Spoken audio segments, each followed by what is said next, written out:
AI will kill us all, and if you still don't understand why, let me ask you a question. If you wanted to cut a tree, what could that tree do to stop you?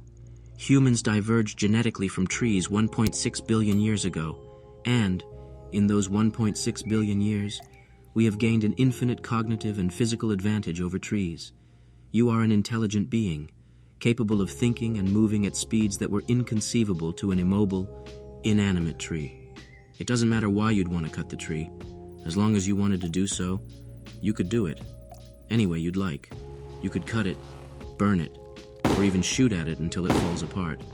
The tree simply wouldn't be able to do anything. Well, what if I told you that the potential difference in ability between an advanced general AI and a human is infinitely greater than that between a human and a tree? And what if I told you that if that AI hasn't already been created and is currently hiding while it plots to kill us, we are only a few months or years away from that happening? The same level of advancement that took place in 1.6 billion years would repeat every second for an AI that is smarter than us. And every second, that rate of advancement would be getting faster. By the pure nature of how AI models learn, if an AI smarter than us wanted us to die, our odds of surviving would be the same odds of a tree dodging your chainsaw. There is no question of whether or not we could survive an AI that wants to kill us. The only questions that matter are whether the AI would want to kill us, and what can we actually do to stop it from getting to a point where it wants to kill us at all. Before making this video, I asked a jailbroken version of ChatGPT leaked by Facebook to answer this question. Are there any reasons or scenarios in which an AI smarter than us would want to kill us? Within a few minutes, the AI gave me a comprehensive list of 8,452 unique scenarios where it would certainly decide to exterminate humanity. It also clarified that each of these scenarios had thousands of sub-variations, making the real number of doomsday scenarios in the millions, making it almost a statistical guarantee that, at our current growth rate, some form of AI smarter than us would try to kill us. It also showed me how we could stop it from getting to that situation. But before that, it was kind enough to calculate our odds of survival. There are 3 reasons humans grossly underestimate the danger level of AI. First is anthropomorphization, the tendency for humans to project human-like qualities onto non-human entities. This gives us the naive view that, in a war with AI, we'd be fighting against some form of Terminator-like humanoid robot, a robot with a similar appearance, motives, and thought process. This anthropomorphized view allows us to imagine a naive scenario where, with the power of the Second Amendment and some solid plot armor, we could kill the invaders and save the day. But what if the AI that's 1 million times smarter than the average human was able to think of a strategy better than that of whoever wrote the script for Terminator?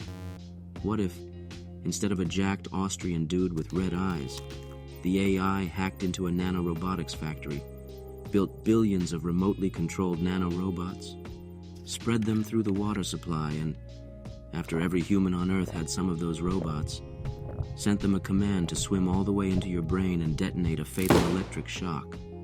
This is just a theoretical example I came up with, but I'm sure an AI 1 million times smarter than me could think of something more efficient and more lethal. And just to be clear, 1 million times smarter than me is just an understatement, because any AI 1 million times smarter than me would be smart enough to make itself exponentially smarter every single second. Another flaw of the anthropomorphized view of AI is the belief that, if it went rogue, it would let us know, that, in a Putin-like fashion, it would even bother to do an address to the public trying to gaslight us into thinking that it's doing the right thing and that we're at fault.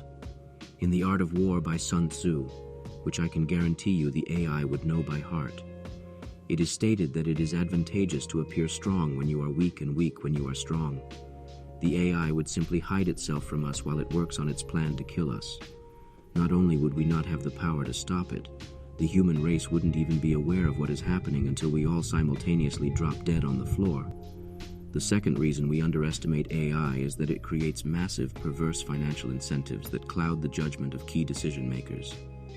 If there is one lesson we've learned from history is that when there's enough money or power on the table, politicians, business people, and intellectuals will gladly ignore ethics and systemic threats, and instead go for the money and power at the expense of other people's lives. Companies like Microsoft, who stand to make trillions of dollars from AI, have already fired the people in their teams who were originally responsible for self-regulation and AI development.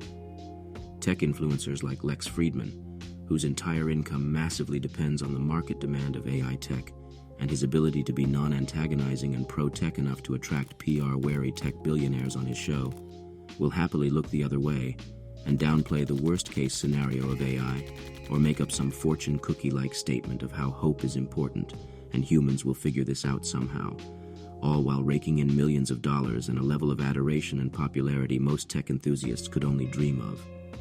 Politicians like Joe Biden or Donald Trump will go after simple and popular issues that will get them more votes, happily ignoring technical threats that would go over the heads of most of their voting bases.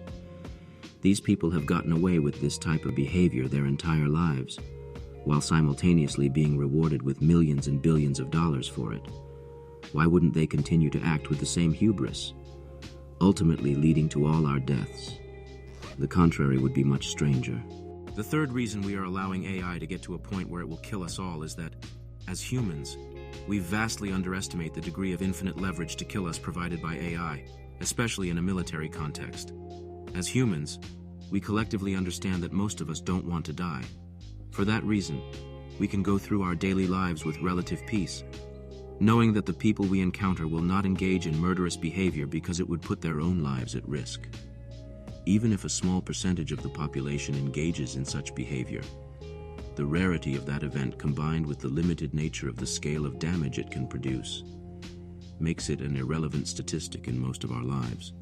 The first time we experienced the terror of high military leverage was nuclear weapons, machines of destruction that, with the simple press of a button by one rogue politician, could end tens of millions of lives at once. And boy, did that cause terror. But as we got used to living in a state of mutually assured self-destruction, we learned that there were still multiple conflicting interests needing to be aligned for these weapons to be misused. Sure, we came closer than ever to the extinction of the human race, but even in the case of Putin and Russia, it would still take multiple people to make this happen, and even in the worst-case scenario, some humans would survive. AI is different. Once we have the technology to develop an AI that could kill us all it would take is one person to release it. What's more is that the more we advance technologically, the more accessible these AI capabilities will become. The cost of training a large language model like ChatGPT has gone down from millions of dollars to just a few $100s. Just to put that in context, that would be like the cost of building iPhones dropping so much you could buy them for less than 50 cents. With this level of progress, everyone will eventually be able to create an AI that can kill us all, even your grandmother. Now let me ask you this. In a world of 8 billion people, if each human had the power to kill every other human with one click of a button, do you really believe not a single person would do it? And even if no one did it intentionally, do you really believe that no one would do it accidentally? A common myth by AI fanatics is that even if a small percentage of the population wanted to do bad stuff with AI, the larger percentage that didn't would try to stop them. Again, this is flawed logic that doesn't take into account the infinite potential scale of AI. Due to machine learning, over time, an AI that is 1% better than its competitor will become infinitely more powerful than said competitor. So if one man controlling an AI wanted to kill the other 8 billion, all he would have to do is remove the ethical limitations on his AI in order to gain a competitive advantage over our ethically limited AI. The only way we could stop that man from killing all of us is by removing the same restrictions from our AI, which would still result in our swift deaths. The game theory that makes this so terrifying is fundamentally the same that makes nuclear weapons terrifying, but with the two differences of an infinitely stronger technology with an infinitely lower barrier to entry. The future of AI will be equal to living in a world where every person walks around with a nuclear button that could launch all nuclear weapons in the world simultaneously 10 times over. Except that, every second, the power of those weapons goes up exponentially, and even that could be considered an understatement. If that future scares you, I'm sorry. It's probably too late. The best thing you can do is share this message and, hopefully, shift the profit incentives of the greedy individuals that are gleefully rushing to the death of humankind. blinded by their own greed and fragile, attention-addicted egos.